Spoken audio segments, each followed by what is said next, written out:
Welcome to the latest episode of FoodTech Stories. I'm your host, FoodTech marketing expert Megan Thomas. FoodTech Stories features the leaders pioneering new approaches to technology, collaboration, and storytelling in the food tech and ag tech space. Food and agricultural changing, and fresh ideas and leadership are needed to sustainably feed the growing global population. Join us every other week as we talk to a founder, operator, or visionary in food and agriculture. So today our guest is Katy Bluett, and Katy is Executive Director of New Zealand's Future Food Aotearoa, and she's a veteran of the food tech scene in New Zealand, including innovation roles at Kerry and Fonterra. Katy, welcome to the podcast. It's a pleasure to be here. I'm curious to know what originally got you involved in food tech.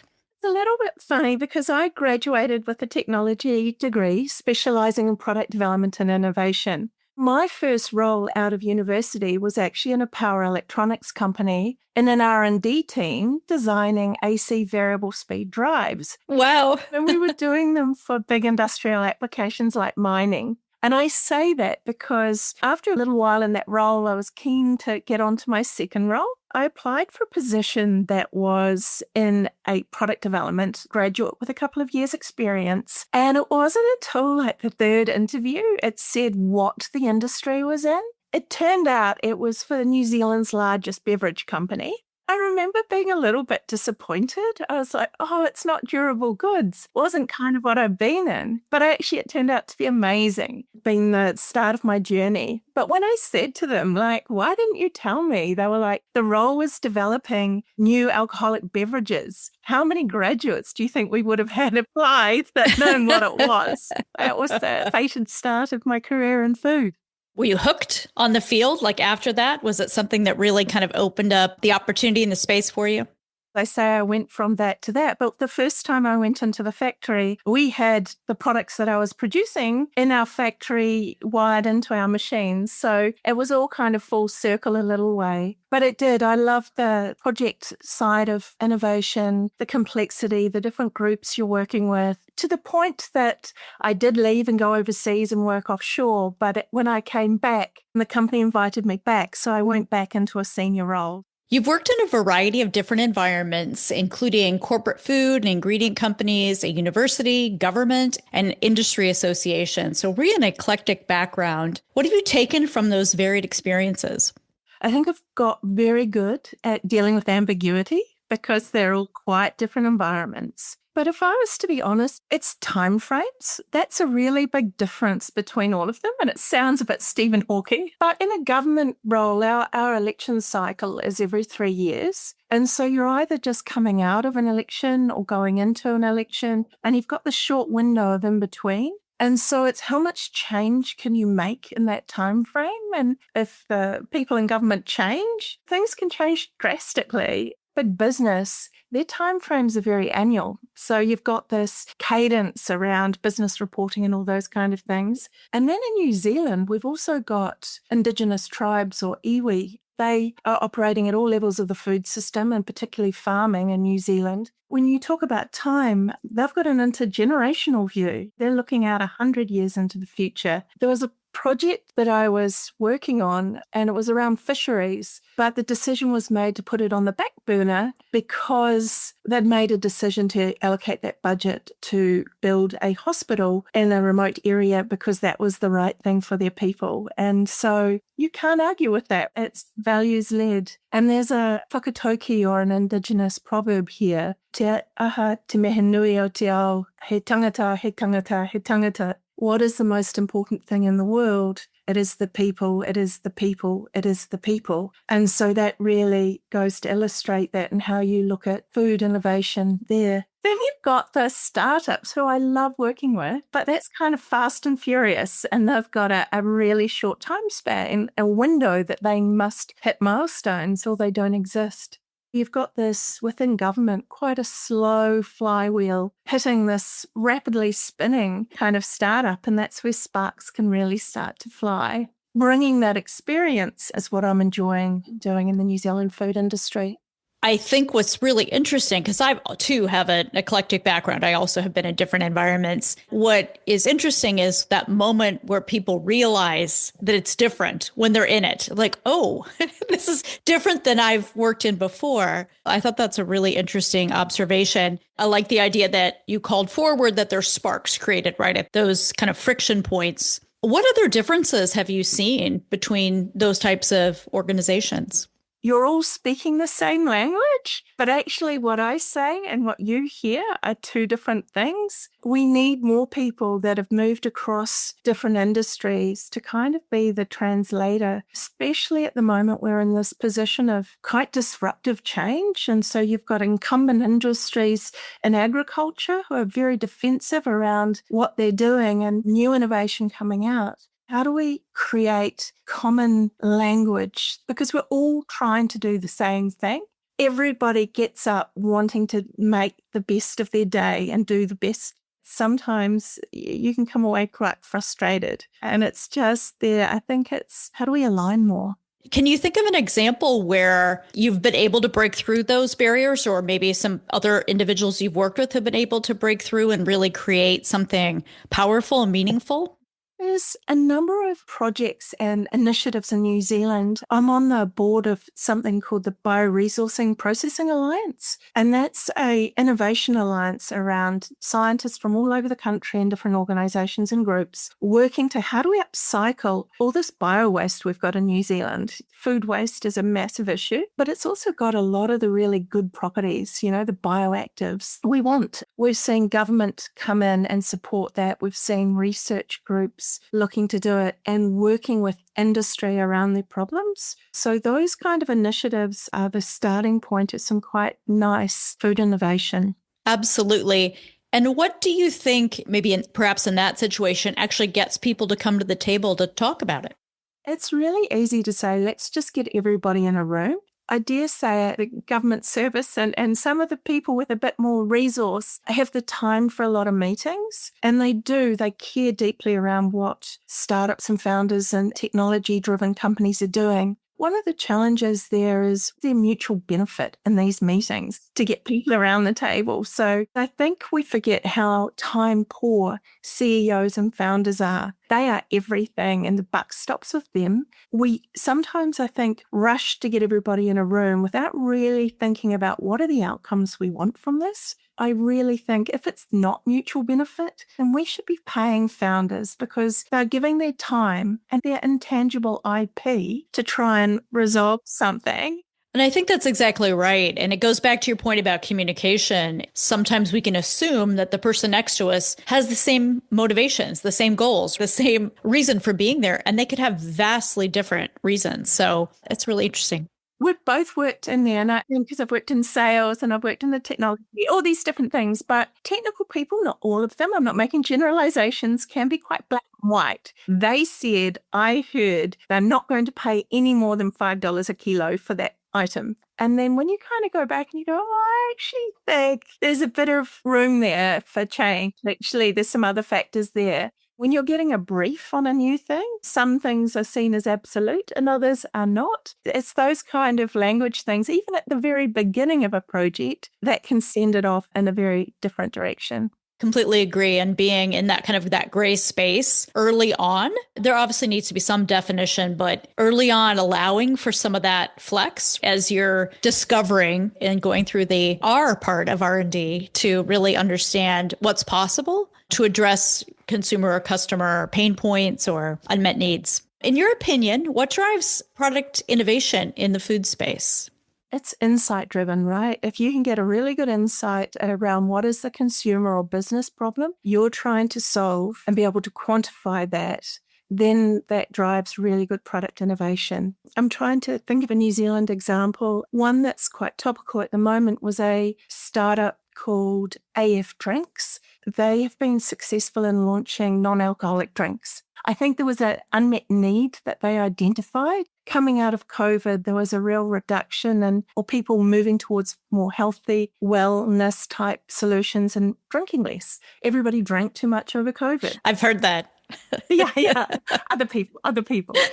Opportunity to develop a drink. And I think that probably the unmet need was people are seeking non-alcoholic alternatives in social situations, but there isn't a flavor or a product that delivers to it. There is a real need there to understand that you've got tech coming out of a university that might be able to do all kinds of exciting things, but how do you make sure that you get that right when talking to an investor or quite often a corporate VC and put it into the language they need? And when you see a really good pitch deck, they absolutely nail the value proposition, but sometimes so much amazing science gets left on the shelf because we don't get that application or that need case right. And sometimes it's timing. They showed it too early or too late. But I think there is that little nuance between a CPG kind of product innovation and the cutting edge stuff we're seeing coming through now. Do you have an example of how you or your team has addressed that challenge to successfully translate scientific or technology advance for an investor or other stakeholder audience?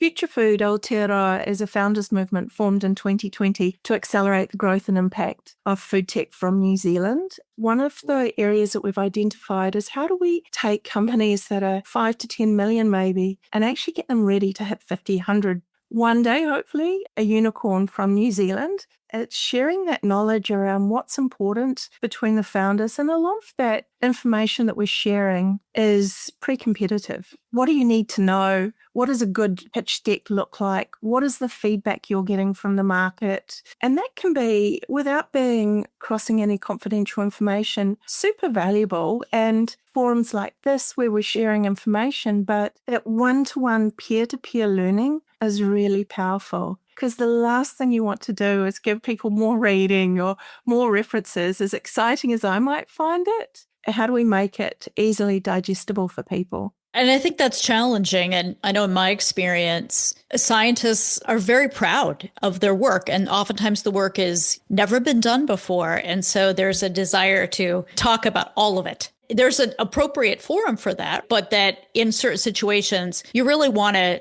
demonstrate your mastery, but also how do we apply this to unlock growth, to solve major challenges, to transform markets? And so it's a really interesting and subtle difference, I think, for many. When you do have a science-led founder, it's quite different to if you've got a sales-led founder. I see it quite clearly across some of the companies I work with. Some absolutely know what the customers are going to want and need and what format and timing. Others are really strong on that technology push. While that's where the big disruptions can come from, it can be much harder to get people to understand that, what the benefits are. We talk about it in any startup world, how the strength of your team, how good is the team that you're building around you. Sometimes you've kind of got those solo people who are so wedded to their technology and don't want to bring in other people on it. And you can see, gosh, if only they could just open up a little bit and bring in, because it almost becomes defensive. It's hard being right at the leading edge of innovation and people give you all kinds of negative feedback. There've been cases of female founders who have had an awful ride, all those things that can happen. And then how do they build the confidence to open up and bring in more people into their teams? There's a lot of different factors at play around how do you be your best self. It's interesting to think about like founder temperament and what really sets people apart. And I know there are different views on that. I'm curious about New Zealand. So many of our listeners may not be that familiar with what's happening over there, but I'd love for you to talk a bit about, are there specific sectors of food tech that are really thriving or emerging in your market? New Zealand, it's quite funny because I was looking at what are the similarities and differences with food tech in America. And New Zealand has a population of 5 million people. We are a rounding error in the 335 million in America. Physically, for those that aren't familiar, about the same size, I think, as California. We've got tropical at the top and mountains and snow at the south. I say that because in New Zealand, we've got horticulture and agriculture happening up and down the country. And around those, we have grown exporting for the last 150 years. We are a big exporter of food. We are, in fact, the biggest exporter of dairy in the world. 7 public research organisations and 8 universities. We've got a high density of research capability. a lot of that is focused on food innovation because that is our largest export. If I was to look at it, it's almost like a playpen or a sandpit for rapid innovation because it's all just there. And I'm thinking of you in North Carolina and then the Salinas Valley, and there's quite big differences. So you do find that there's offshore big companies doing R&D trials here because it keeps that R&D going all around.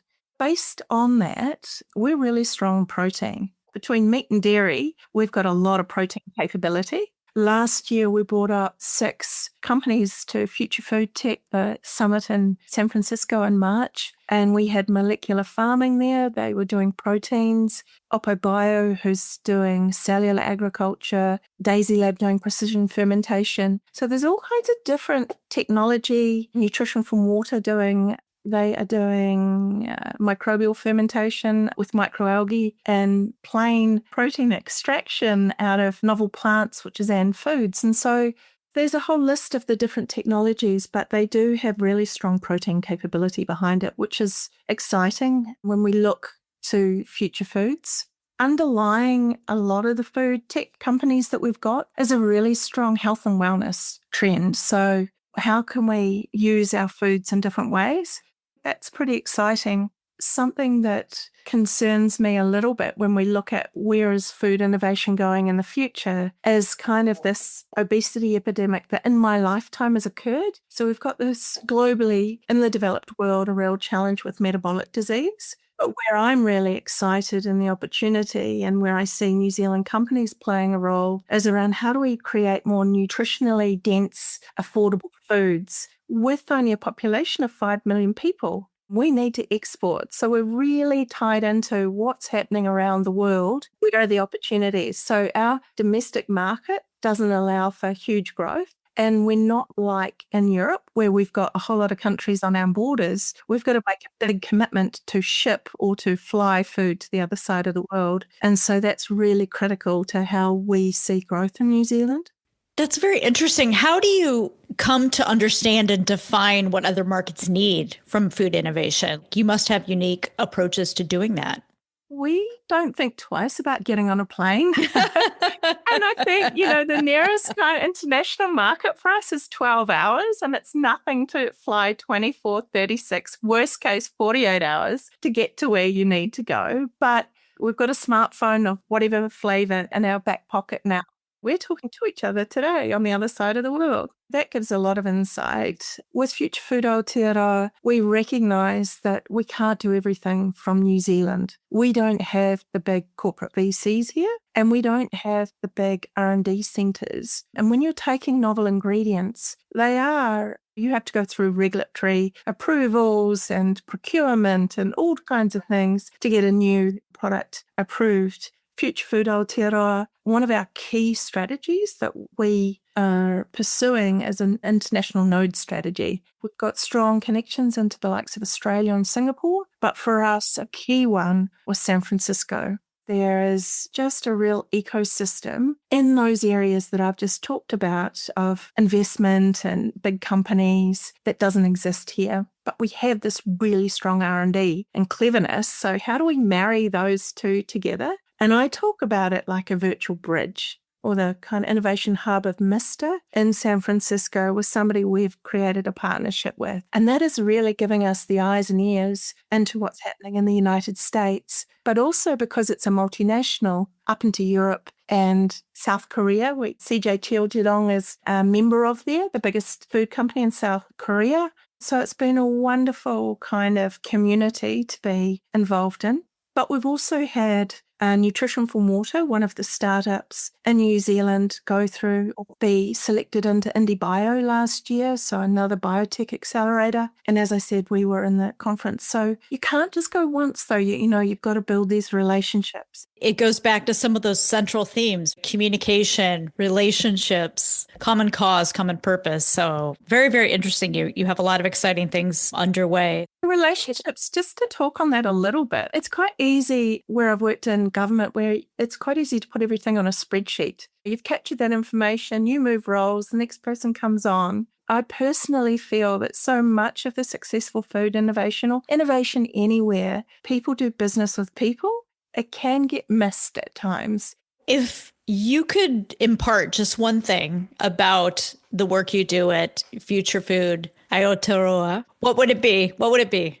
I think one of the unintended consequences of bringing people together is the openness and the vulnerability that's occurred between the founders. And you forget how busy everybody is, and it's easy to drop out of contact. But when they do come together and trying to create safe spaces, just seeing that has been amazing. And I would like to take credit, but it's nothing to do with anything I've done. You could take credit. It's just that I think we've got some really good human beings being their best self, because I firmly believe when we're trying to change the way we operate, you can only move as fast as the speed of trust. And it's quite hard to quantify that outside to say to a government group or something. Trust is the really key output. But I think in the environments that you and I have both worked in, Megan, it's really important. It takes time and shared commitment and vulnerability to build that trust. And shared losses at times. Yep, absolutely.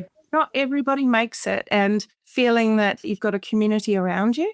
Mental health is something we don't talk about. It's not something you want to lead with, but it's super important. And you forget the pressures, particularly as the time that, these founders are going through. They've often got young families or relationships and different things, and feeling like the weight of the world on their shoulders when things don't go right. I've really enjoyed our conversation. I'm curious. I always like to take a look into the future. So from your point of view, what are you most excited about when you look to the next 10 years in the food tech space? I'm excited about a lot of things, Megan. Great. But I think we're at this kind of confluence, and it's been said a lot, but between digital and biological and chemical. So we touched on obesity and earlier. The response at the moment has been pharmaceutical around a GLP-1 or a Ozempic kind of response. The next generation will be clever foods, and we've got AI around protein discoveries and molecule discoveries and things. These things that we've always hoped or imagined for, we can now really delve into, and at speeds. The precision with which we can develop new foods. And my hope is that they're natural as much as possible, that we're using the foods we already have. And I think to companies like Notco in America that are reformulating using AI databases to create great foods. There's the Irish company Neurotas that are using AI for protein discovery as well. So it's there and it's happening. And I just hope in some way that the work we're doing here in New Zealand can be at the vanguard of those food products that address personalised health, address food affordability, and that we create something that actually shifts the dial. Given the importance of New Zealand from your level of exports and the amount of food that you're producing in your nation, like other nations are going to need partners like New Zealand and the associations who are active in New Zealand like yours. You're going to be a vital part of the solution. There's organisations such as Future Food Aotearoa is also reaching out to other groups like ourselves. And in Australia, there's Cellular Agriculture Australia, and they're an advocacy body there for the cellular ag and precision fermentation sector that's emerging there. And what they've been really good at is bringing food companies together, all having regulatory challenges. So rather than singularly trying to take on the government regulators, creating templates and common language and common forums and common wording, we're seeing evolution and how the food industry works together to overcome big challenges. And it's lovely that this kind of partnership and our companies are participating in those opportunities. So the food industry is becoming very global, right? We're physically sitting in a spot, but the solutions will be from our networks, and how we work together and the speed with which we will work together will determine our success. We've never been more global, and certainly technology has kept a pace, right? And we're able to work in ways we've never worked before. I really enjoyed learning about the work that's being done in New Zealand. I think you're on to a lot of great strategies. I look forward to seeing what's ahead. And thank you for joining the podcast, Katy. I enjoyed our conversation. Thanks for joining us today on the latest episode of Food Tech Stories. Be sure and subscribe to our podcast on your favorite podcast platform, and keep an eye out for our bi-weekly episodes. I'm your host, Megan Thomas, founder of Ladder 17. FoodTech Stories is edited by TJG Media.